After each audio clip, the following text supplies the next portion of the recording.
Oh, you had put it in the chat, Hans. You had something to share with me right as I clicked the go live. It's perfect timing. Okay, so I think the magic is now happening. I have to refresh my page to make sure that I can see it there. I can see the little live thing. I'm going to click this here, and I'm going to move this up here, and I'm going to hit mute. There we go. Hello, everyone. Welcome to the live show. It's 2021, February 5th. Stuff's happening in the world. Who the heck knows what's going on? Hey, Andrew. Good to have you with us. We're going to start by pouring this tea. This is the first episode of Coaches with Flowing Locks. It'll be the theme of this show. You're going to see Hans has just a beautiful head of silver hair, a real silverhead fox. I'm really excited to be in this conversation with Hans today. He's a man who's had a tremendous impact in my life, and a lot of his work has directly and indirectly had a huge impact in my life, and consequently in the lives of many other people who probably have no idea that he's had an impact on them. And I think that's the heart of really the work of being coach and leader, is that I was reflecting today on how when I give advice or teach someone something, it's easy for that to become selfish isn't quite the right term, but it's easy for me to get myself wrapped up in it because I'm giving you advice ostensibly to help you out, but there's something for me in it. Like, I'm the one that gave you the advice. I solved that problem for you. I blah, blah, blah, blah, blah, blah, blah. Hey, Andrea. And one of Bay's coaches once said to Bay was frustrated because someone had taken something Bay had provided her at some point, and then 2 years later heard it from someone else and been like, "Oh my God, Bay, I found the thing." And Bay's like, "I told you that 2 years ago. I can do this too." And what Bay's coach shared with her was this idea, like, part of this work, Bay, is a willingness to let go of needing to be recognized for your impact, like letting go of the need for people to get to say, "You gave me this." Like, could you be okay? In fact, could you thrive in the possibility that some of the stuff you are going to provide people, they might not even know that you provided that to them? And can you find joy, and can you find inspiration, and can you find purpose in that? And so for me, that's really part of the selflessness of leadership and coaching, is that we're willing to let go of this need for someone to give us credit for what we provided them, because at the heart of it, what we're doing is we're creating a space in which people can discover their own truth and create their own breakthroughs and move themselves forward. It's amazing when they give us credit for that, but it's not really the point. And in fact, the more we can step back from our need for it to be like me that bestowed this knowledge or me that helped them get there, or any of that sort of stuff, the more we have a space in which people can find their own truth, discover their own breakthroughs. All that to say that Hans, the man you're going to get to meet, if you're not already familiar with him, is a man absolutely doing that in the world. So we'll bring him on shortly. What do I want to talk about today? I have a new pair of shoes I'm going to show you that I've designed. These shoes did not work out quite the way that I was hoping. So here they are. They're what's known as a Belgian Loafer. So a Belgian Loafer, a Belgian sneaker is what these are called. So they've got like a traditional, that's like a sneaker sole there. I went with caramel as the color. I designed the colors. The style, this Belgian sneaker style, is set. So you have that, and you can design all this stuff. So I chose this trim, the interior, the colors.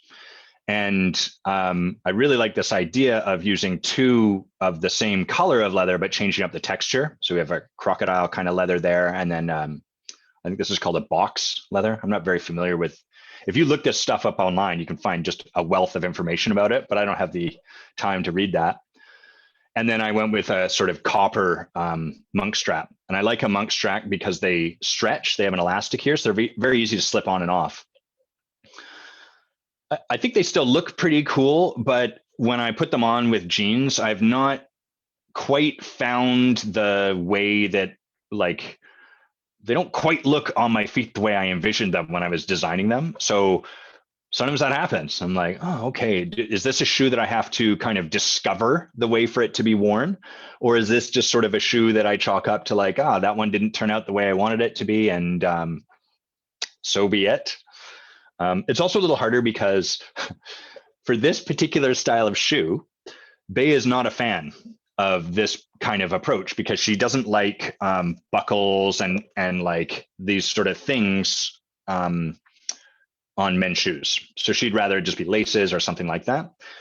And that's great. I rely on Bay a lot for kind of being like a mirror for what is stylish for me. And the way that works is I listen to her. She often can pick out something that I would be like, never in a million years would I wear that. And then she's like, try it on, put it on. And I might have a reaction at first and be like, no, I'm right that I know the best things to wear. And then if I'll sit with it, slowly but surely I realize like, damn, this looks amazing. So in some regards, she provides a great deal. And there are other times when she's like, I don't think that's good. And I'm like, I really think that's good. And I'm going to rock that. And I discover in doing so, like, and she, I guess is how I'd put it, she discovers in me making that stand for myself that she actually does like what I'm wearing. So when something like this sort of happens and I'm like, oh, was Bay right? And I just should never have touched this, or do I just need to find my space or learn how to wear it, or, whatever. That's in my space too. So new shoes, excited. You're thinking that's something Pinocchio would wear. Well, Andrew, I don't know if I like or dislike the fact that that's how you feel about these shoes. If you're one of these 13 people, put your name in the chat, say hello, let us know who's here. It's way more fun when we've got when we know who we're actually in a conversation with.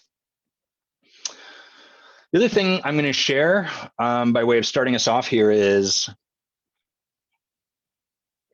this has been a week where I felt quite uninspired. Let's open this window. Quite uninspired, and part of I declare. Hey, Lindsay. I declare that hola, David. That my purpose on this planet is inspiration, having people lit up, being lit up myself, people not being inspired by me, but being inspired by themselves, being inspired by the opportunity that is life, being inspired by all of this, being lit up, period. Not because of me or you or anything like that, just being lit up. And so as someone who is inspiration, it's especially painful when I find myself in these moments of apathy, of the doldrums of just not feeling that inspired. Hey, Carl. Hey, Jessica. Jessica, do you prefer Jess or Jessica? Please let me know. And hey, Nick, nice to have you with us. It's been a while. And so when I find myself in moments of apathy, which is as much a part of life as any other experience, it can be kind of confronting. And so what I can distinguish about this is the way it tends to go is that I feel, hey, Diane, please let me know. And thank you. I like that you like the shoes. Love the shoes. So when I find myself in these sort of places, what I tend to do is play a lot of video games and watch my email pile up and notice the chores that I'm not doing, and then just double down on basically the numbing that I'm taking on. Back in the day, when I used to smoke pot, been 3 years plus sober on that particular vice now. But back in the day, that would be something I would do a lot of. I'd get stoned a lot and with increasing frequency. And the challenge with this is that I recognize it's a choice. Ultimately, I get to choose to start taking action to generate myself as inspired, or I get to just sit and keep doing what I'm doing. And either of those are fine, in as much as any choice is a choice to be made, and any choice is fine, and there's nothing wrong with that. Got it, Jess. Thanks for that. Yeah, Jesse, no, we're not going to go down that road. So I'm going to go with Jess.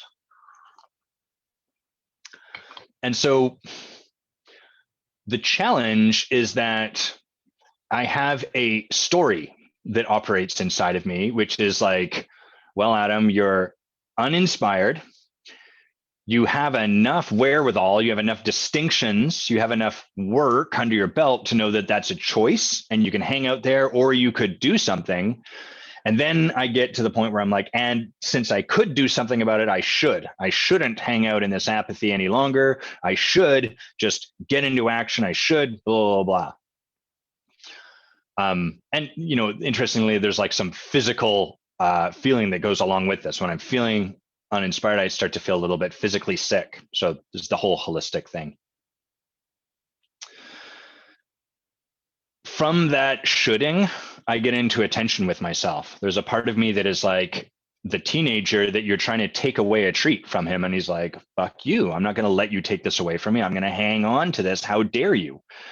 And so that's a little bit where I've been this week. And I was on my call with my coach on Tuesday, and we were just taking a look at this. And what I could see for myself was I absolutely have the power to choose something different.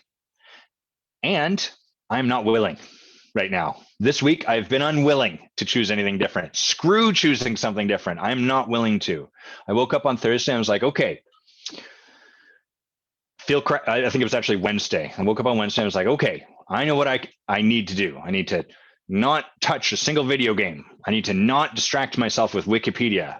Y'all like Wikipedia? I need to not read news, and I need to just immerse myself in my email and take on that stuff. And I sat in front of my computer and I got ready to do it. And I went, fuck that. And I did all of the stuff that I need to not do.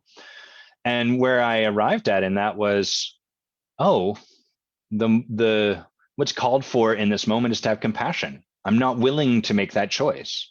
It's not that I'm unable. I could do that. It's that I'm unwilling in this moment.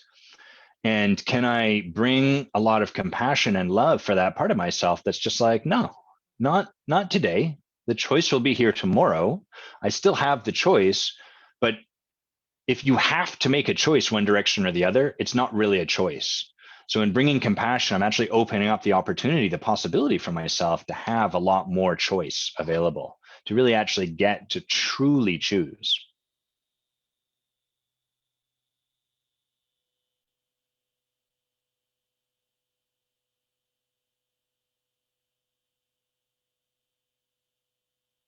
Can you guys hear me? Did my phone just, I'm going to turn off the Bluetooth here because my phone just tried to hijack this headset.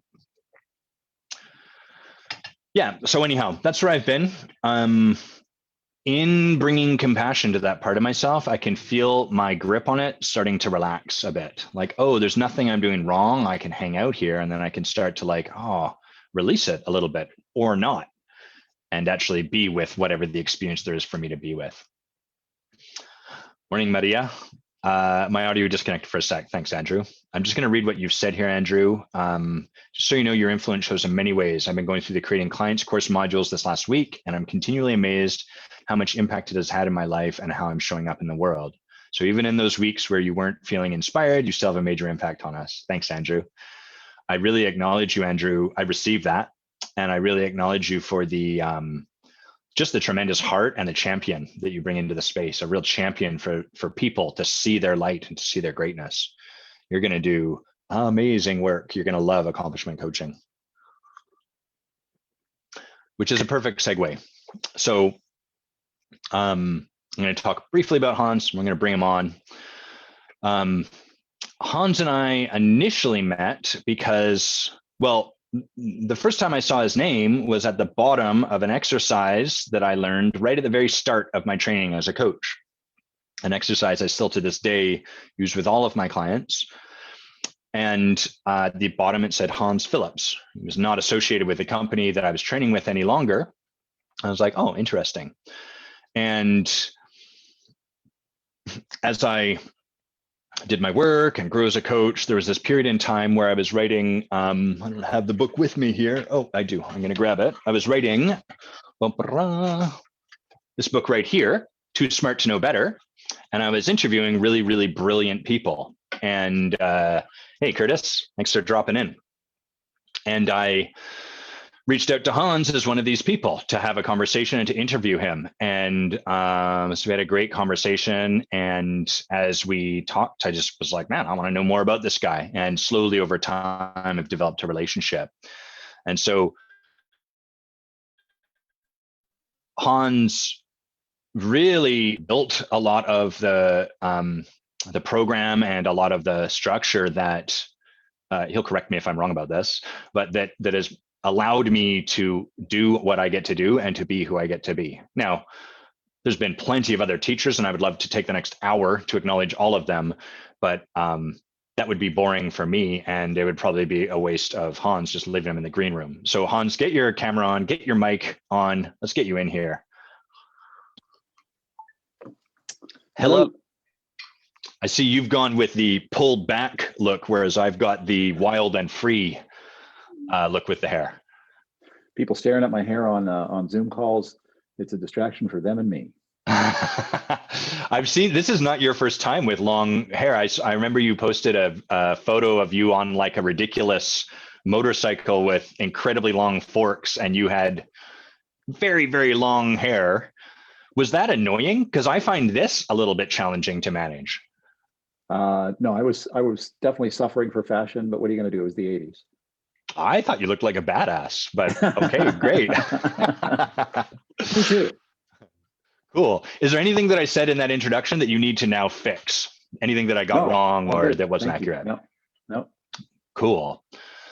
So, I mean, this is the idea. We've talked about this already, but I've got some questions I want to ask, but really my intention is we have this be kind of an organic conversation and we speak as the humans in the coaching work and the coaching profession.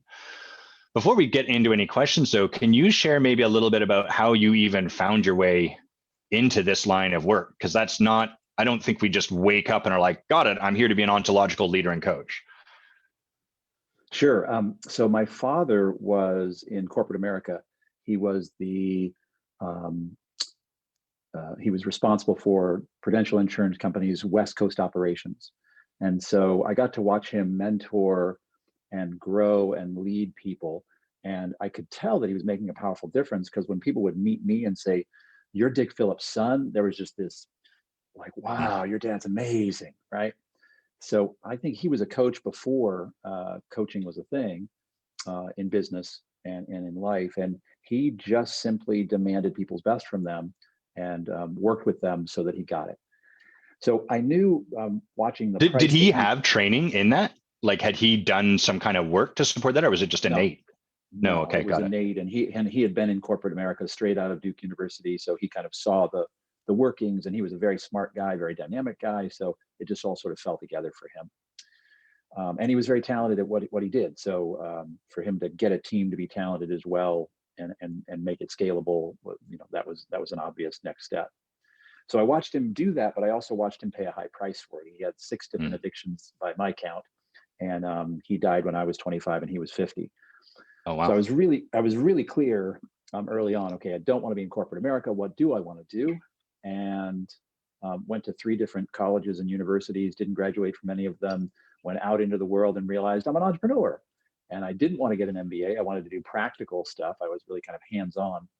And met my wife when I was about 27. She had been doing a lot of ontological, phenomenological, metaphysical work. I had been studying psychology and emotional intelligence for 10 years. So a little confronting to meet somebody who's like, "Hey, you can't see this, but it's real." And I was like, any man, I'm like, "Well, if I can't see it, it's not real." How do you like right? Really, like any human in some regards, right there. Yeah. So about 3 years of resistance, but then kind of got what she was talking about and jumped in and realized, if I'm this resistant and have this much of an awakening, this much insight, boy, imagine if people were willing. She started a business. I helped her in that business. We hired some coaches and consultants, and some of them were so-so, some of them were good, some of them were great. And I realized I actually want to work in this field. So I did an apprenticeship with a guy for 2 years, Tex Johnston, out of Salinas, California. And my first year, I got 24 customers. My second year, I got 33. And I started a training in my second year, which was pretty sophomoric, but hey, I was young and passionate and successful. So that's how I began, and made some mistakes along the way. But today I think my conservative count is 30,000 client hours and 30 years. So lots of experience. That first year, like I'm sure there's a lot of people that would hear that and be like, what was the number? 24 in your first year, right? Yeah.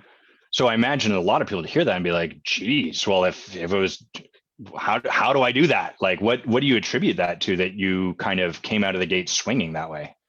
A couple of things. I forgot myself. I focused on being of service, and I was super excited about what was possible for people. And I just did that again and again and again. I would just sit down with anybody who would talk to me, anybody who showed up. I would listen. I would give them actions to take. I would coach them on what I heard, and I would just be really excited about what was next for them. And I'm here to tell you, Adam, over the 30 years, there have been times in my career where I wish I was that young guy, because I would be going through a month or two of no prospects, no sales, and like, where's that guy's enthusiasm? Right. It just carried the day because it was so much fun, and it engaged my intellect so completely. It was the first thing that I'd ever done that required every fiber of my being to do it well, and that was just a blast. And then the chaos of my childhood really, it taught me to be patient, and it taught me to look and listen. And I'm very smart, so coaching people about the things that are in their way, mentally, emotionally, physically, spiritually, financially, relationally, whatever, it was kind of like shooting fish in a barrel. So really easy and really fun, and I got paid an extraordinary rate right out of the box. And so that was not hard to do. By the way, 33 customers is too many. I was working a 70-hour week in that second year, and I was, again, still so excited, but I was kind of experiencing the kind of inner drugstore of adrenaline and cortisol, and just like, if more is good, I mean, if some is good, more is better. Right. And why would I ever want to pull back from this? This is using all of who I be and all of that stuff. Right. But I got a permanent eye infection. I have one eye that's permanently dilated for the rest of my life. And so I got permanently happy to see me. It's romantic lighting is where my one eye, I'm just like, I can't see anything. So it was a signal to me. Okay, so more is not the direction that people ought to be going in order to be satisfied, have fun, be powerful. So then I went the other direction and played the game of, can I compact my schedule? Can I actually not expand everything over 5 or 6 days, but can I compact it? And if so, how many days can I compact it to? And I discovered that I can compact my business into 3 days. And I worked a 3-day week for 10 years. And that was a blast. I got a kid in college, so I'm working that 4th day now. Let me interject a question here that's kind of the lens you're speaking to a little bit, which is, when I first started, I, not to the same extent you did, but I created a lot of clients. I was willing to hustle in part because I was scared of the prospect of not being able to make this work and having to go and practice law, and then seeing boy, once I go down that path, I don't know I'm going to be able to get off of it. And I think from those early days, there was a lot of me showing up from my shadows to create the particular kind of result. So I'm curious if there's any part of that in those early years where you were doing stuff kind of, it served a purpose, but it was also not necessarily from your deepest, most open heart. I would say no, because the coaching that I do is grounded in well-being. It's grounded in integrity. It's grounded in emotional intelligence. So I couldn't bullshit my way through a sale. I had to actually be living it. And this is interesting to me because I've long said that if coach training companies had to put the average number of customers that their graduates have, most of them would go out of business. So if you're coming from a disintegrated place and using ego or dynamic personality or force or strategy or whatever, you can make sales. It just won't lead to who you truly are. You won't have a sense of peace, of calm, of wholeness. So right from the beginning, because this required every fiber of my being, it also required a balance that I hadn't played with in my life before. And so the grind, the hustle, it's bullshit. It wouldn't work. It doesn't work in sports. It doesn't work in any sort of performance where you overtrain and then go try out, do your best. It doesn't work. And so business is this kind of it's accepted, and I live next to the Silicon Valley, so it's not only accepted, it's expected that you're Right. going to do 80, 90, 100-hour weeks. And vaunted. And for what? For what? Yeah. So if I'm going to coach people on having a great life, I better have a great life myself. And I think for a lot of coaches that they couldn't actually endure a customer hanging out with them for a day or two and then hiring them. They wouldn't be able to be who they're presenting themselves as. And they have all these kind of places that they're like, well, don't look over here and ignore that. Right? So that was really fun. That was really fun for me. Let me ask you a couple of questions then. Like, one is, so you came out of the gate kind of like, it sounds pretty clear, like, oh, I got to model something here. But my experience is a lot of the coaching profession, and yours might be different, in which case I invite you to share your experience, but like, is that a lot of the coaching profession is not doing that. And so I'm curious where you see, if you see, and if so, where you see that, like, what is it that you had or that allowed you to embody this rather than just know it intellectually that is missing from what a lot of people are getting when they start into this profession? Yeah, well, there's two things. One is that the barrier to entry is so low. Right. So any Tom, Dick, and Harry who likes people can be like, I'm going to be a coach. And then you go find a program, and it's a weekend program or 6 months or 9 months or 12 months. And you're like, even those people that don't like people. And so the barrier to entry is low. But for me, I got trained in being an ontological coach. So the essential nature of human beings and our relationship to reality, which can be designed and created and enjoyed. And so anything that I'm doing that's not that, as coach, I've got to have my eye on that and be managing and minimizing that. It doesn't need to be perfect. It doesn't need to be handled, but I better be in process with it to bring myself not even fully present, but I am a human being. I am as present as I can be. I'm in the practice of being a coach. And I have my eye on all the things that are in my life that would keep me from being present. And so by bringing that, there's just a natural connection that doesn't happen from, I know how to coach, I'm doing coaching, and I can keep it together for an hour and have you think that I know what I'm talking about. And then I'm going to go have a cigarette, or I'm going to go drink, or I'm going to go self-sabotage, or I'm going to go back into my poopy little apartment that doesn't look anything like the Starbucks that I'm coaching you from, or whatever, right? And it's not a judgment. Like, you don't have to have a perfect life, Right. but you want to puncture the inauthenticity of how you think you should look, like you were talking about shoulds before, how you think you should look, how you think you should be, how you think you should present yourself. Because the internet is rampant with people who have great, camera value. They've got an awesome background and the hair and makeup is flawless and they're pitching a good game. But by gosh, they are not living what they coach. And I think that's why most coaches have 3, 5, or 7 customers, and that's as many as they're going to get, because they will not reinvent themselves. That's what I noticed, Adam, is that I got to my 7th customer and I hit this wall, this imaginary wall, this ceiling of like, what is this? And all I was doing was moving laterally underneath that ceiling. It was like, oh, this is the time to reinvent myself. So client number 7, client number 13, and client number 17 were reinvention. And I'm like every human being, I don't like to change. Right. So I grumpily reinvented myself. But once I got to client number 17 and that reinvention, I've been able to attract customers, referral only, high quality work for the rest of my career. So I tapped into an infinite source, a natural and infinite source of people. So it's been really fun. The way the description I have for this is, as coach, we need to be a work in progress, meaning we don't have it all solved. It's not all finished. It's not all figured out and polished and shiny, and progressing in our work, which means it's great that like I'm up against my frustration with politics or whatever, but 10 years down the road, I don't want to be in the same conversation, because then, I'm authentic about it, but I'm not actually taking on anything to move beyond that to whatever's next for me. Any thoughts on that? If you're not signed up for a lifetime of learning, then you really shouldn't be a coach. Because I'm coaching people, but they're paying me to experiment in my life. They're paying me to have a great life. They're paying me to be ahead of them and coach them on closing that gap that they have in their life between where they are and who they could be. So that's the challenge, is that can I constantly live in that gap, right? And have it Yes. be okay.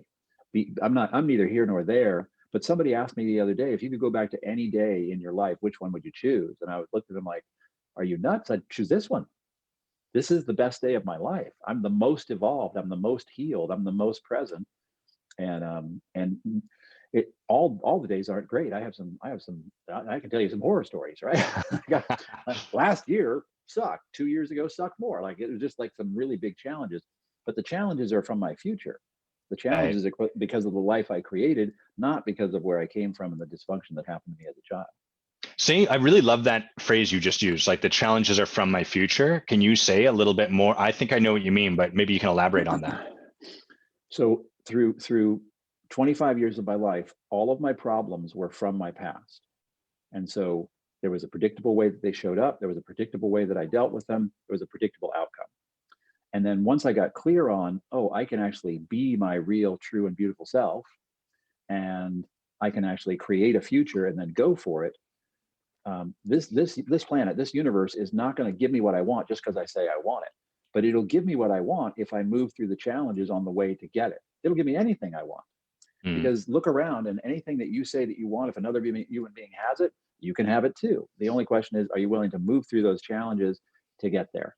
And the right. funny thing for me is that the problems from the past and the challenges from the future are a fundamentally different experience for me.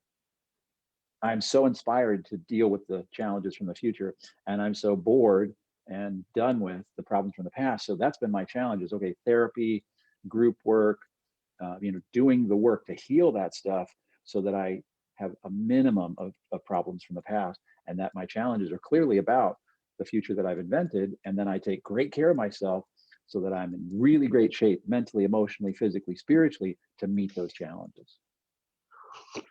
So that sounds super empowered.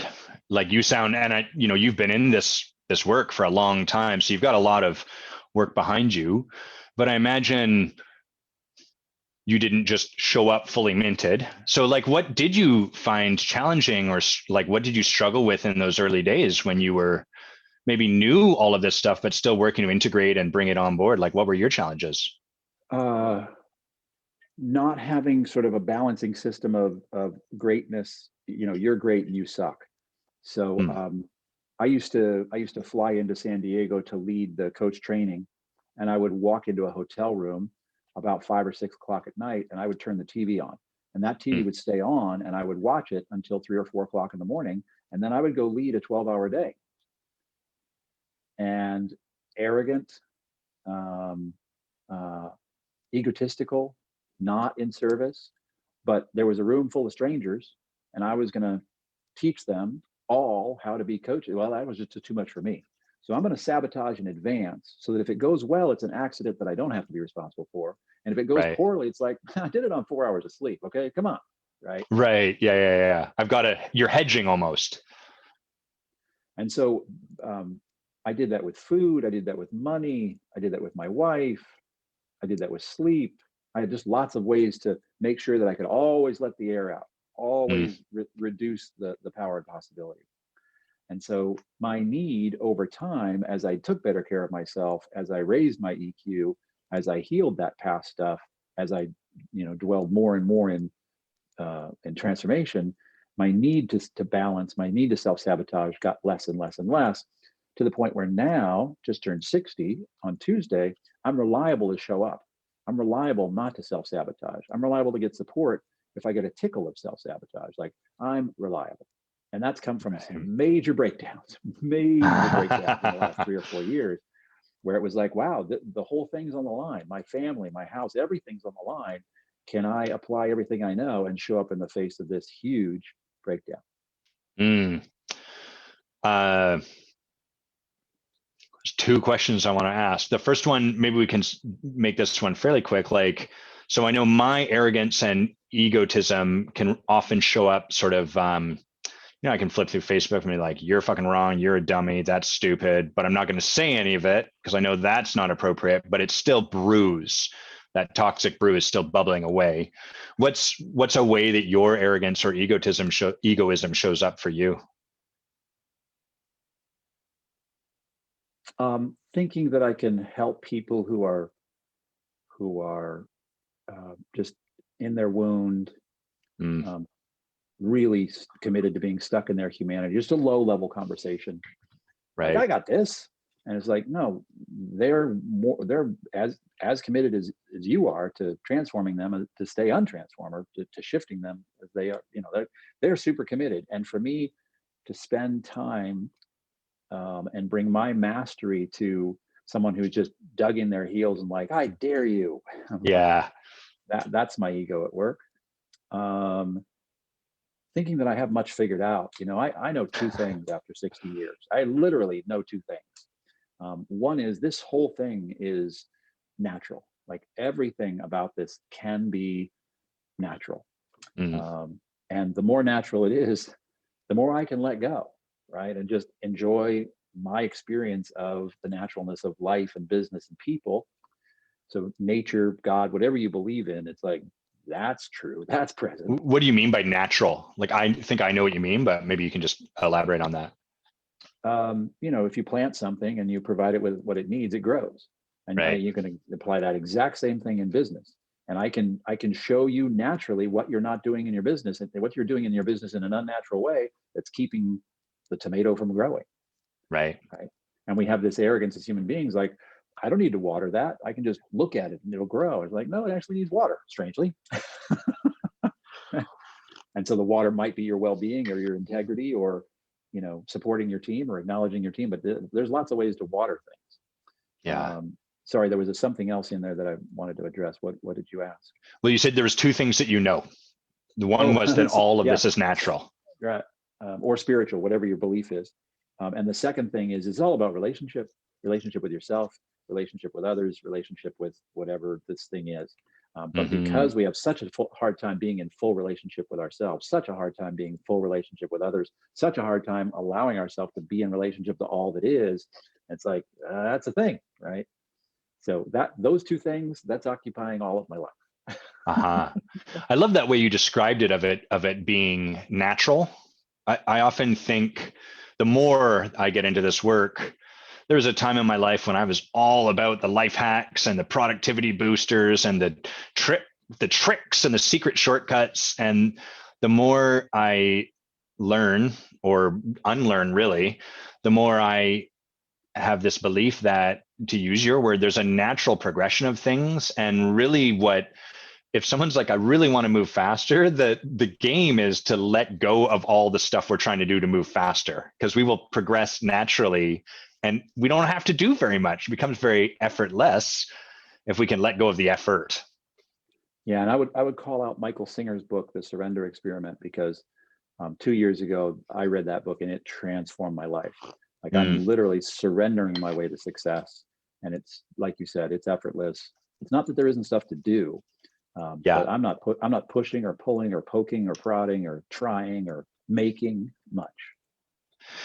One of the things I loved about his book was how much it was clear throughout that he was still committed in his life. He wasn't just sort of, I'm going to surrender by living on a couch for the next 60 years. He was up to stuff, but just really, to your point, like, allowed it to grow as it growed. And it was really quite profound.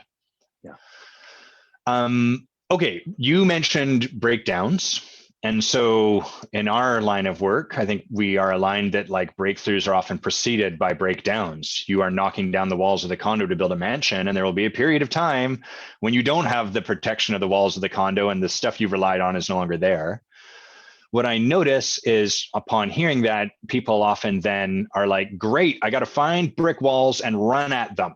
That's what I got to do. So what do you have thoughts as far as that's concerned, or what do you notice, or anything that you want to share along those lines? Yeah, it's funny. Our need to control, it's just rampant. And so I ask people, is this universe finite or infinite? And a couple of like astrophysicist dudes have been like, well, it's actually finite. But to our human experience, this is an infinite universe. And so our attempts to control the infinite universe are completely futile, but they're going to give us a psychological experience, an emotional experience, and we can live into that futile emotional and psychological experience and call that life. So you're going to have challenges. You don't have to look for challenges and run through them. Like, you just Right. hang in there. You're going to take action, and there'll be a challenge that pops up, and you're going to take action, and there'll be a challenge that pop up. But anything that shows up as force in my world, I don't have a commitment to force. I don't have a commitment to making stuff happen. And I could make stuff happen. I've made sales. I've made people buy from me. They didn't want to. I made them buy from me, right? And it was unpleasant for them, and it was unpleasant for me, and I made money, and then they went away. So that, my coach, Tex Johnston, back in the day said, use this as a litmus test for life. Is it fun? Is it satisfying? Is it powerful? And if it's not, don't do it. Now, it can't always be true, but if I see, I'm going to move through this, and then what's going to happen is fun, satisfaction, and power, I do it. I do it again and again and again.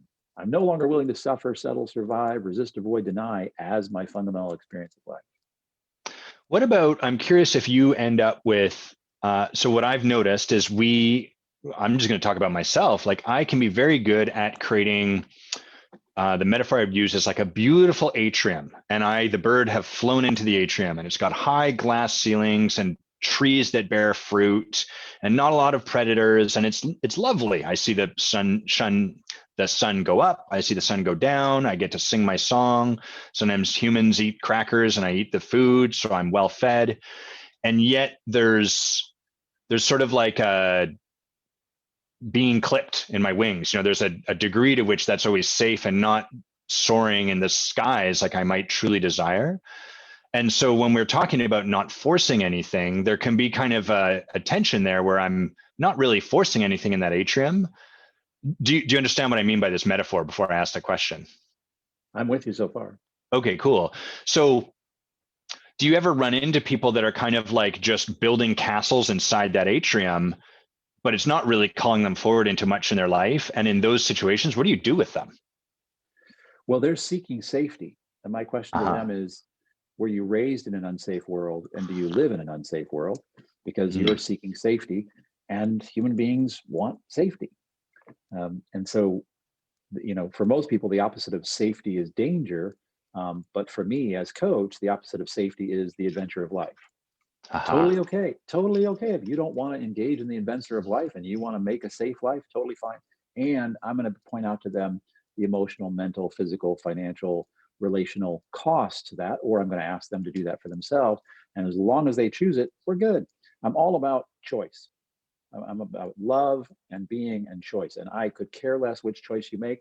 I'm totally committed to you seeing what choice that you have.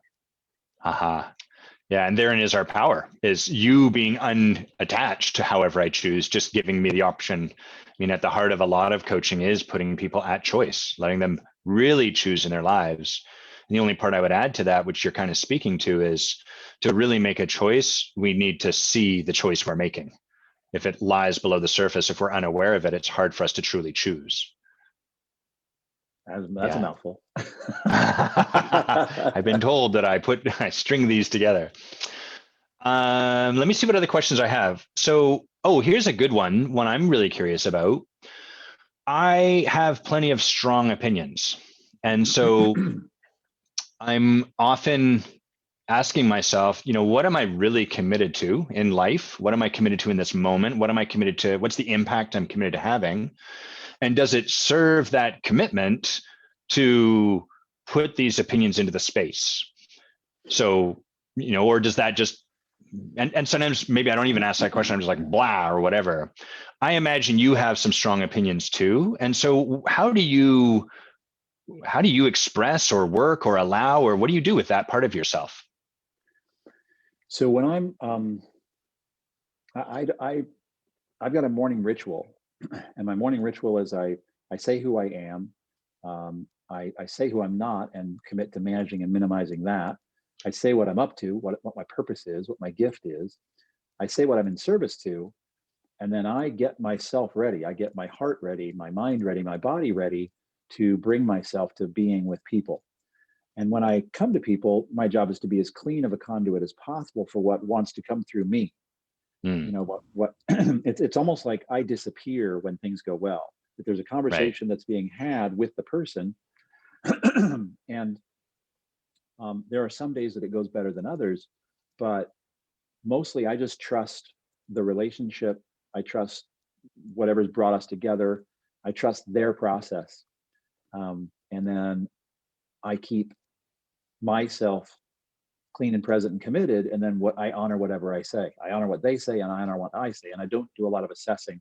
And occasionally I'll say, here's some advice. I'm not going to coach you, but this is my advice in this situation. Or, hey, I'm an expert in this area. Let me put on my expert hat and tell you what I know.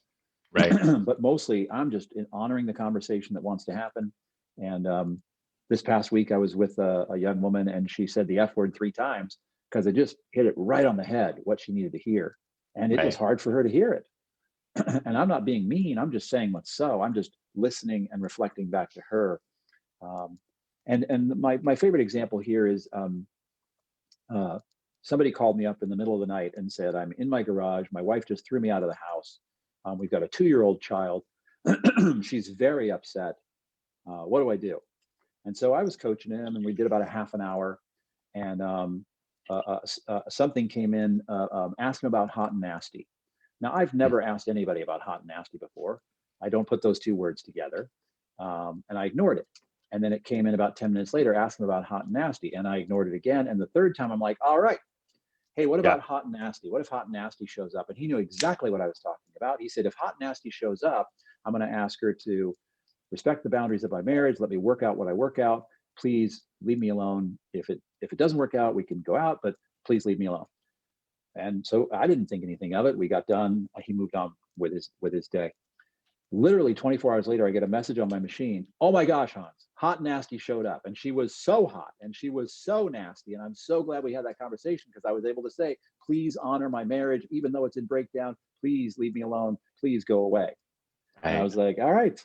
So there it is. My job is to say the thing.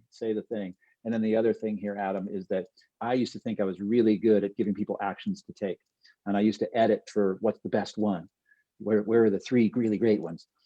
And early on in my career, somebody said, hey, the action item you gave me last week completely changed my life. And I was like, all right, super cool. Which one of my brilliant top 3 action items? Move that up to the top of the list.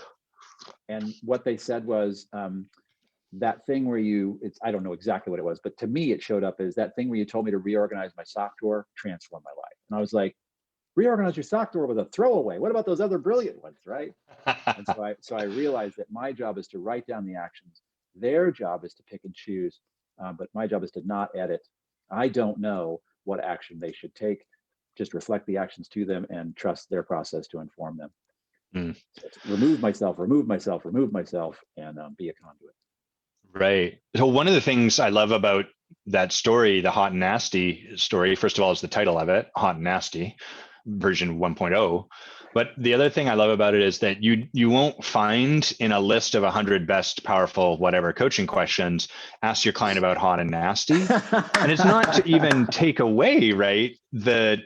We all need scaffolding to start, but the being of like that was, it's almost like the clearing that is coaching, the conversation that is coaching happening as you rather than by you. You're not forcing, you're not like, what's the right thing? It's just coming. In fact, you were almost in a little bit of resistance to it. The first like hot and nasty, okay, that might be my stuff. And then when you trusted it and what do you know, magic happened. So Adam, I want to point here that the great thing about coaching as a career is that you don't have to be smarter than your customer. You just have to be more present. And most people aren't working on being present. So as a coach, you're getting paid to work on being present and integrate the physical, mental, emotional, spiritual, relational, all that stuff. Just integrate. That's your job every day, all day. And you're coaching people. And if you listen to your coaching of them, you're getting great actions to take. And your whole thing is to have a great life and knit yourself together. And then the super smart people who are going to talk you into or out of something as a client, you're just like, okay, well, I get that. And here's the cost of that. And here's me being present and you not being present. So maybe try this on, right? Yeah. So you don't have to be smarter than them, which is really great. And if you can trust their process when it's going up and down, because coaches have no problem trusting the process if things are going well. But when things go poorly, when the breakdowns happen, they want to revert to, I know, I'm smart, I have this training, here's a tool, here's a process. And I need to fix this. Yeah, just follow them down. They'll come back up. It's really okay. Yeah. I often say that when people come to me, as they probably come to you and are like, hey, is this a good profession? Will I like this or whatever? What I tell them, which very much along the lines of what you just said, is the profession of being a coach is really like living an amazing life, which sounds great, but that requires a fair bit of work because we got a bunch of stuff in the way of it. But it's like living this incredible life and then bolted on the side is a lucrative profession. Should you choose to have it be lucrative? We shift those though. We're like, I got to have a lucrative profession. Then I can have this amazing life. And we put all our attention there and we get marketing, and it doesn't work because people see that this is your priority and they don't get the experience of a person living an amazing life lit up by what's possible. That's right. And the entire process, the good, the bad, and the ugly. Like, oh yeah, right. She's really ugly and it's on the way to great. Yeah. So what you shared there was sort of, what do you do with your opinions? You disappear yourself so that the conversation, excuse me, of being coach can happen. What about outside of any given coaching conversation? So when there's not a container, when you're just being Hans at the ice cream store and someone does something you have an opinion about, or when social media does the social media thing, or whatever it is, how do you, what happens then? What does that look like? I've learned to be really careful because I had a customer who said, I'm surgical with my tongue. And I was like, that's really good. Because I know so much and I have spent, decades and thousands of hours with human beings. So I can say a thing. But if they're not showing up to hear it, if they didn't ask me about it, what's the point of me saying the thing? So right. I call it cocktail coaching. And I try to do it as little as possible. And people say juicy things and you're like, oh, there's a coaching opportunity, but they ain't paying you and they didn't ask you. So I be quiet a lot, I just let it go by because they have no commitment to anything other than having the conversation. And sometimes we're like, oh, you're a coach? Hey, I've got this thing. And I'm like, if I was a proctologist, would you be walking me to the bathroom right now to show it to me? So why don't we talk next week? Here's my card. Here's my contact information. So It's tempting to make a difference right then, but that never, because it's free, because they asked you and you did it, and it just doesn't value the profession. And so I'm a guy, like I'm a human being. I have an opinion. I'm happy to share what's going on with me or what my opinion is, but I'm not pretending that the coaching that I do with the people who pay me or the people who talk to me who are prospects, I'm not confusing that conversation with any conversation I have out in the world. Even the friends who say, can I get some coaching from you? I'm like, yes, you can. And it's going to be one time. We're going to talk once and I'm going to give you actions to take. And then you're on your own because I'm not going to engage in a coaching relationship with a friend because I want to stay their friend. I want to be their friend. Yeah. We'll create a container for it too. Yeah. Because I got to say some stuff to some of my clients that, it's not very friendly. It's pretty straight. Totally. Yeah. So one of the things I'm really committed to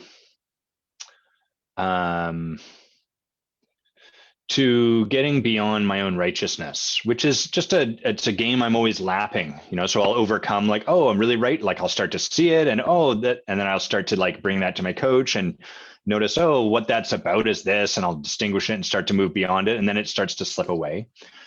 And I can notice you mean like the people who don't park right on my street? Yeah, those ones on your street specifically. Thank you for sending me the photos of them. And yeah, exactly. I know. So I got a million places like that, of course. And one of the things I notice can happen is I'll be in conversations with my core, sort of my oldest friends, and we'll talk about things like politics or whatever's going on in the world. And I will be very hesitant to put my righteous judgment of the former administration into the space, even though it's there. And I'm trying to what I'm trying to do is distinguish, oh, that's my righteousness. What can I actually see for myself here? What might be, something beyond just being right about this? And sometimes my friends will be like, Adam, it'd be really nice just to they're wanting that righteousness. They're wanting just like, yeah, but what do you really feel, Adam? What's the real truth? What's your fucking angry opinion about this? And so I notice I'm always that's a dance I'm always in between, like, oh, if I gone, they talk about the middle path. If I gone all the way to the right side of the path and I'm just screaming and spitting righteousness, or if I gone to the left side of the path where I'm bypassing and I'm not actually honoring what's real for me.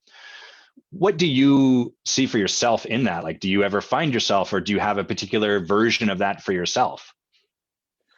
I learned many years ago that money, sex, religion, and politics, they're just hot buttons for people. And I want to hang out with people. I want to be present with people. And you want to have a conversation about one of those things. Okay, I'll engage a little. But as soon as you stop being present, as soon as you start being your opinion, I'm not having fun anymore. Mm. So I don't dwell a lot in right, wrong, good, bad, pretty, ugly. And again, my coach Tex, I was going to him one day and getting some coaching, and I was like, I saw this guy, and he was dumpster diving, and he came up with a half-eaten piece of pizza, and he had the most joyful look on his face, and he took a bite of it, and it was just so sad. And my coach laughed at me. He said, Hans, it's a possible way of being. That was a great moment for him, and you missed it. You're over here Yeah, he had judging and joy. assessing him. Exactly.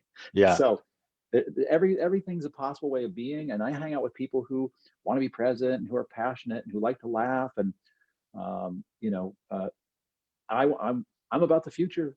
I'm about the now, and you know, the my opinion about money, sex, politics, religion, and your opinion, button heads. It's just not that much fun for me. And does it happen on occasion? Sure, but I just manage my life so that I'm not engaged in those contentious conversations. And Mm. people who want to be angry, people who want to be righteous, God bless them. I mean, there's so many people out there doing so many different types of work, and they're very human, and they're very passionate, and they're very angry or sad or hurt or whatever. And it's like, wow, this whole thing's working together, and I'm just doing my part. Like, I'm not trying to Yeah. be anybody I'm not, and I'm just doing my work in my office and doing my part to bring love, being, and choice to the world. And if you're against that, knock yourself out. We'll see who wins. Love versus fear. Okay, let's go. Let's rock and roll. Yeah. Cool. So let's take a bit of a shift. What are your thoughts on well, hold on, let me see if I want to ask this or that. I'm going to ask it this way, and I'm going to use the word wrong. And you and I both know that word can be a bit sticky, but we'll use it just for the purpose of this. So, like, where do you see the coaching profession going, broadly speaking, going wrong? I like to use the word missing. It's just easier for people Great. to hear. I like that Um, more. what's missing in coaching is sort of the honor of a career. Um, Mm, mm, coaches are a punchline. You look on TV and situation comedies and commercials.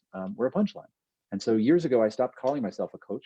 When I had enough expertise, I now call myself a consultant. I'm an executive consultant, because consulting has been around since the 50s. It's a multi-billion-dollar industry, and it has people's respect. It has honor. And coaching a lot less so. Again, we're back to the low barrier to entry. right. Anybody who wants to be a life coach is a life coach. And so anytime I'm having a conversation with someone and they're finding out who I am, what I do, and they say, so like a life coach, huh? And I'm just like, yeah, kind of like that. It involves life, it involves coaching. But I don't want to be a punchline. And coaching's been around now for 35 years, 40 years. It's been around a while. Yeah. So there are lots of places that are, trying to do a great job. There's higher education that's training people to be coaches. Like there's good stuff happening. Um, but I had a very, very smart guy once. He hired me to train him, but he did a bunch of research first, and he said coaching is like MLM. Now, Mm. I don't know how you feel about that business model. It's not my favorite, and it's not something I'm signing up for. And for him to say that to me, I was like, "What do you mean?" Because I knew he was really smart.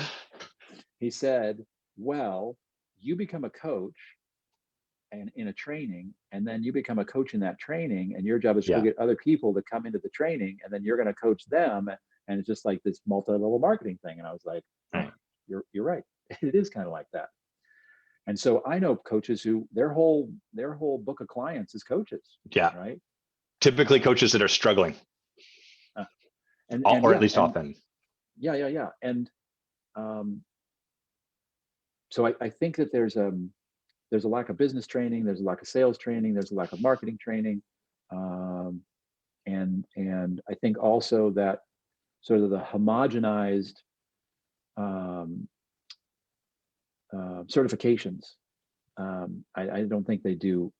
I don't think they do the coaching profession any favors, because they're trying to get people to not hurt other people, which is great. But I can't pass the certifications. I'm way too directive. I'm way too intuitive. I'm Right. way too dynamic, right? I'm not A, B, C, 1, 2, 3 cookie cutter, which is what they require in order for you to get certified. And by the way, pretty much the only people who care about certifications are other coaches. Just like real estate agents, they've got a bunch of letters after their name. You don't know what they mean, but the real Right. estate agents do. It's evolving, and there are great places that provide great training. But the bottom line for me is that I want to see way more transparency in the people who are leading the trainings. How are they really doing? What's really going on behind the scenes? How many customers do they have? What did their numbers look like last year? What are they doing for marketing and sales? Like, just way more transparency, because I think there's kind of a Wizard of Oz. Ignore the man behind or the person behind the screen, behind the curtain. Yeah. One of the things that I was struck as I looked back, even before I'd gotten into coaching, so with a lot more righteousness and arrogance than I would look at it with now, but was sort of the story I had was like, the morons keep getting in. And what I meant by that was like, I'll get my professional project management certification, my PMP or whatever. I'll write the bar exam. I'll go through legal training. The morons are still here. What is going on? And you can hear there's a ton of my stuff in that, but the part that I can extract from that and just sort of really hold without making it right or wrong or any of that is like, a certification or some kind of bar will not solve it won't solve for a lack of being. We can't really create a test that captures being. And that is the heart of coaching, is like, have you done the work over here? Are you in your work? Go ahead. Well, I would just caution us, because there are many different types of coaching, and being is not a requirement in all the different types of coaching. So if you want to be a facilitative coach, I talked to a guy just the other day, and he's making great money, and he's just doing facilitative coaching, and he's working with executives, and he's taking them from A to B, and transformation is not happening because nobody wants transformation in the conversation. So, but I would respond to that by saying,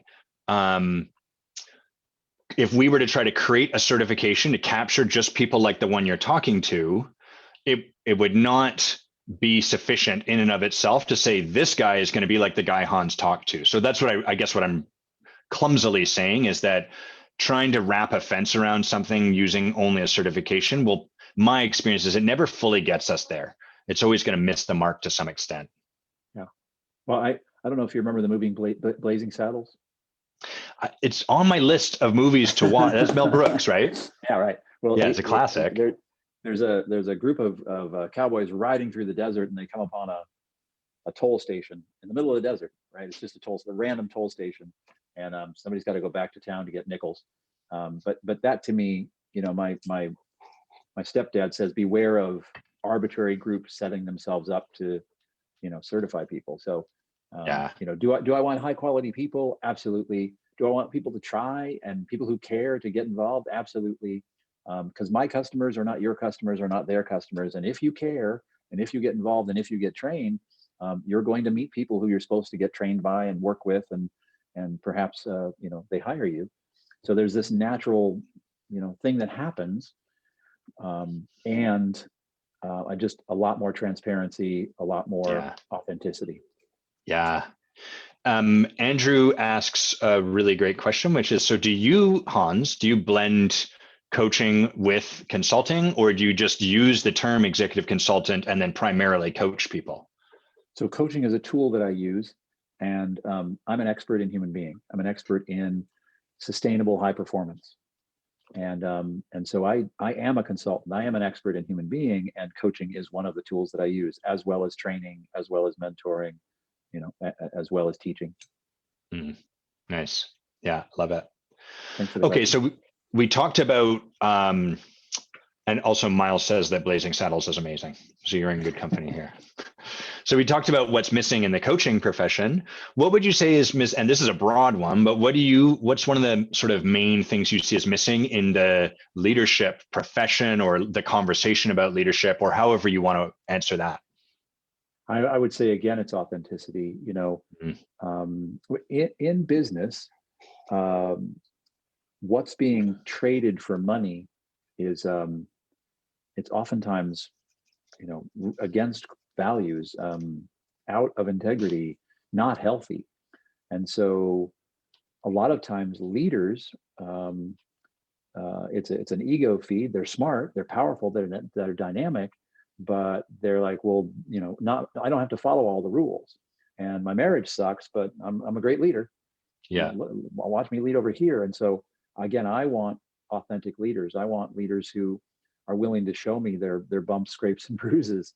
I want them to tell me about their lousy week that they just had, because my people told me about 8 years ago, the more authentic you are, the more you share yourself, the easier it is to follow you. And I was like, great, I'll share more of myself.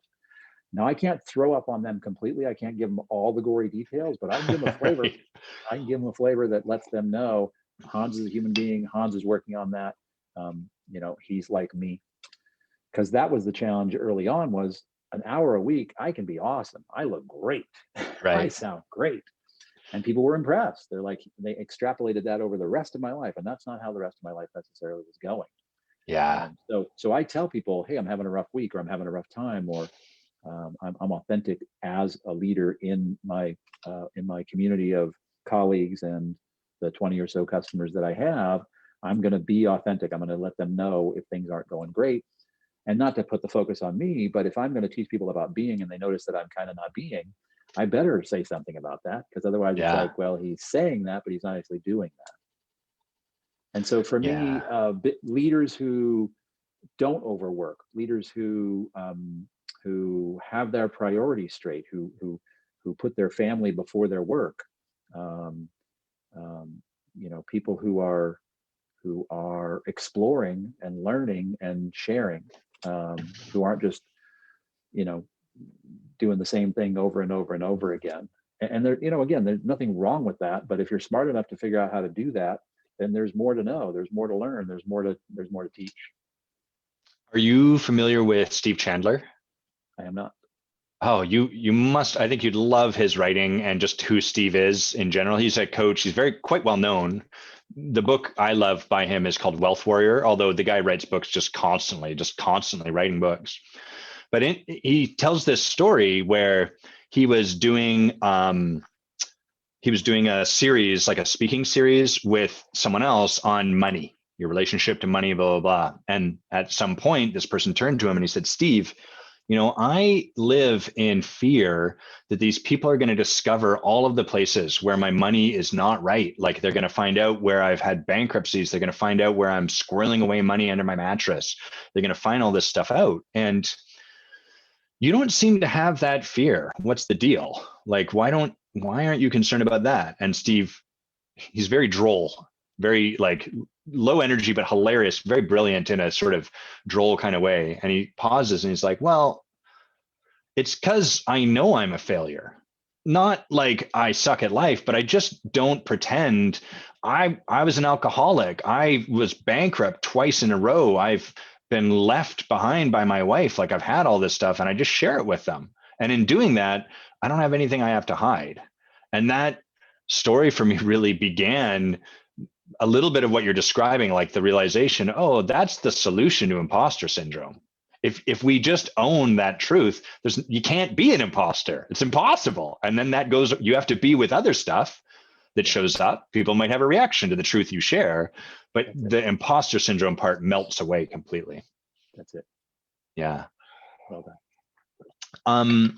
So I'm going to set this up first and then ask the question of you. You and I both are people that really love to, or at least my experience of you is to give away our work, to create distinctions and tools and this sort of stuff, and then share it with the world, not hold on to it.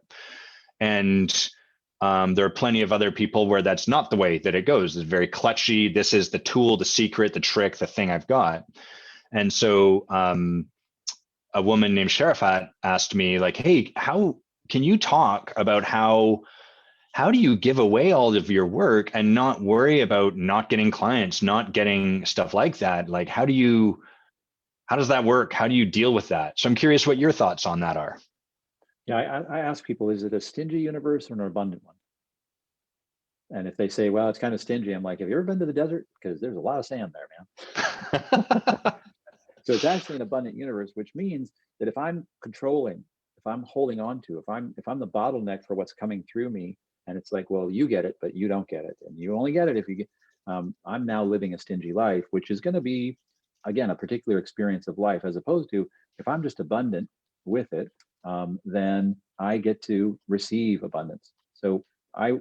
I had an office with a studio that I was sharing with my wife. She had a self-esteem program for teenagers, and I had all of my worksheets spread out. It was probably a 30-foot by 20-foot room, and it was covered. The floor was covered, and I was going to reorganize everything. And Tex walked in, and he laughed out loud. And I'm on my knees, and I look up, and he's like, and I was like, "What's funny?" And he said, "You think it's the information, don't you, Hans?" And I was like, "It's not." Because I No. was insecure enough, I was new enough. I was like, I better have my information right. Right. And he said, literally, Hans, you could read people the yellow pages, and they would get it because of who you're being. So that to me is just okay. Great. If I get a distinction, I want to share it with as many people as possible, so that the difference that I'm here to make on the planet gets spread to as many people as possible. Not about me, but my goal is that there's a tipping point, and I'm alive to see it, where we go from fear to love as a fundamental place to come from. Aha. So beautiful. I love that Tex asked that question. And I also love that you started your answer by saying that you ask people if it's an abundant universe or a stingy universe, because that's really the heart of it. Like well, and first of all, have you gone through Landmark? Have you done any of their work? Yeah. They're sort of bottom line, like, here's the truth, the big reveal, life is empty and meaningless. And that fact is empty and meaningless. So you're not allowed to take it and then be like, oh, well, no, it's meaningless that it's meaningless. And from that starting point, then we get to create all of it. So it's like, oh, I get to create if the universe is abundant or scarce. And from that place, if the universe is abundant, why wouldn't I want to share this stuff out into the world? What possible reason? I could create them, I guess, but from an abundance, that makes sense. Of course we would share that. The other thing that your answer reminded me of was I remember this point as a child where my dad was arguing, I think with me, maybe with my mom. We like to argue, more like debate in my family. Weird that I became a lawyer briefly. And he was saying there is no such thing as a free lunch. And I was like, well, what about if, I go to the grocery store and they're giving out free samples? And he's like, that's not a free lunch because they've got their jingle or their thing in your mind. And it took a long time for me to start to see how baked in that story had become and who I was. This real, like, there's no such thing as a free lunch, which the consequence of that belief was I could never give someone a free lunch. I couldn't gift them anything because I knew that it was attached with something, and I could never receive a free lunch. People would want to support or offer me something, and I was always on guard for like, what's going to happen? What's the price to be paid for this? Yeah, Yeah. and I would just ask, is walking around outside, is that the relationship you have with nature? Like, oh, I owe you. Oh, I owe you. Oh, that's beautiful. I owe you. Right.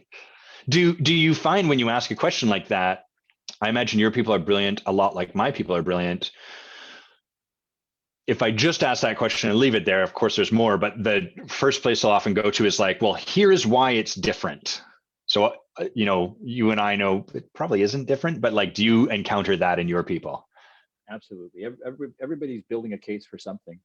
Everybody's got reasons, stories, and excuses about why it is the way it is and why they're going to protect that. And they're willing to move a little bit, but they don't want to have it all go away, even though they say, boy, it'd be great if I didn't have to deal with this, blah, blah, blah, blah, blah, Right. blah, blah, blah. And me too, right? And so Yeah. my job is to gently introduce them to the possibility that maybe it's not that way, and maybe it could be another way. And what's this costing you? What are the payoffs for this? And what would that cost you? And what would the payoffs be for that? Because there's consequences either way. And most of the people that I work with have had a rough enough go that they want the next thing to be without consequence. Mm. And I don't know how to do that, right? I don't know how to do that. So there's going to be a consequence, and my job is to prepare them so that they can deal with those consequences and have that thing that has been elusive up until this point.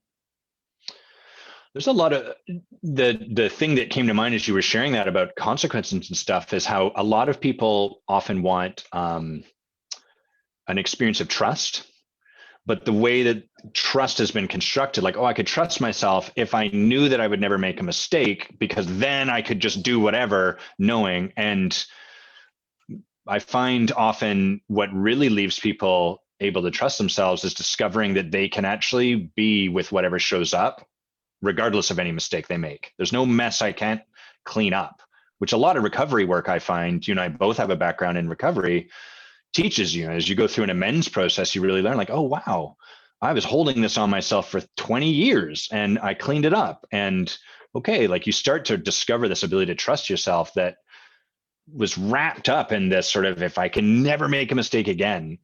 Do you encounter that either in yourself and the world at large?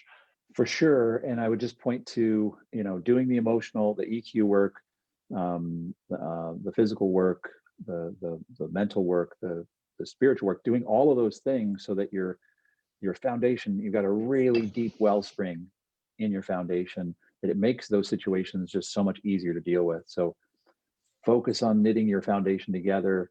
A lot of coaches are super smart, right? And they've got the shaky foundations. Now they're effect of their thoughts, the effect of their feelings, the effect of their body, their effect of their relationship with nature or not, or God or not. And that doesn't sound like very much fun at all. So be working on the foundation as you're working on getting clients, or as you're working with clients, because you want to just be rock solid. The visual I give people is, we're seeing whatever height you are above the ground, but you want to imagine that there's 18 feet of like solid core concrete below the ground, so that people can bounce against you and it doesn't knock you over. They bounce against you, and even if you're not their coach, they're bouncing against you and going off in the next direction in a really powerful way, right? As opposed to, knocked him down, which way do I go? I don't know. Right. What would you say be that stand, be that commitment, be that strength.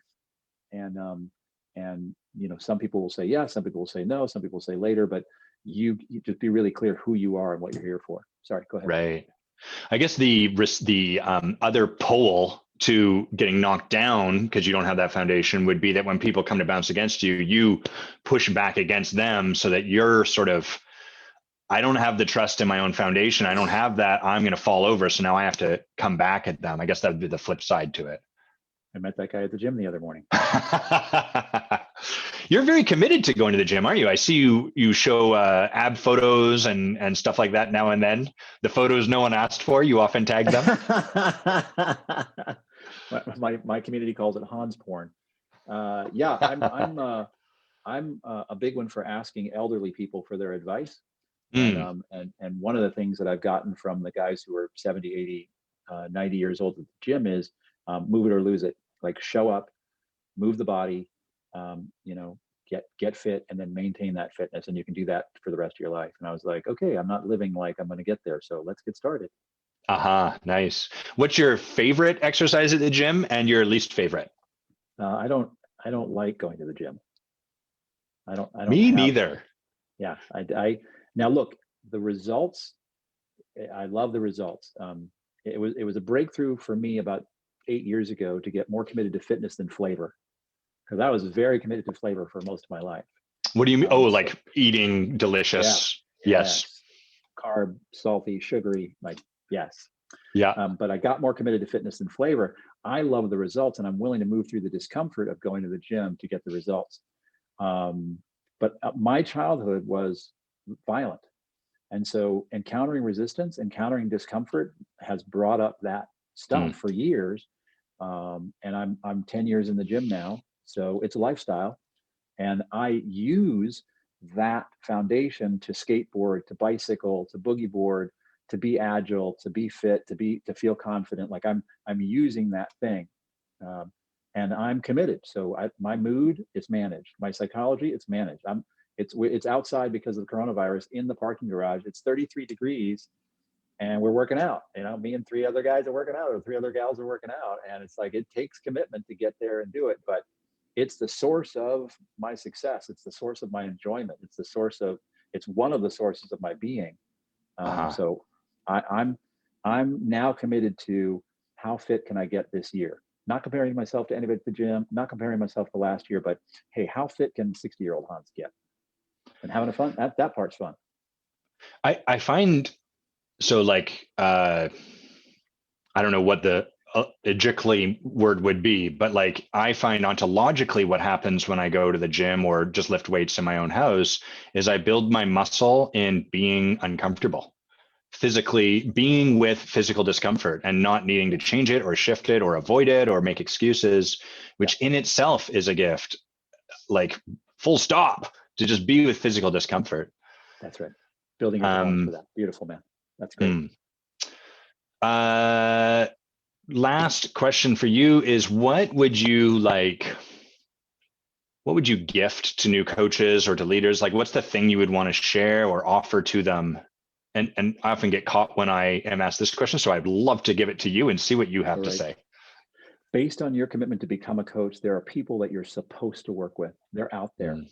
And you can speed up the process of getting that conversation by focusing on your well-being, your integrity, recovery work or healing stuff from the past, doing transformational work, getting a deep spiritual or natural relationship. But put that stuff in place as you're having conversations, as you're sharing what you do, and count on that this universe, which likes evolution, is going to use you to evolve some people. And bummer for you, you're going to have to evolve to do that. But that's the game. So just know that they're out there. Imagine these points of light coming to you.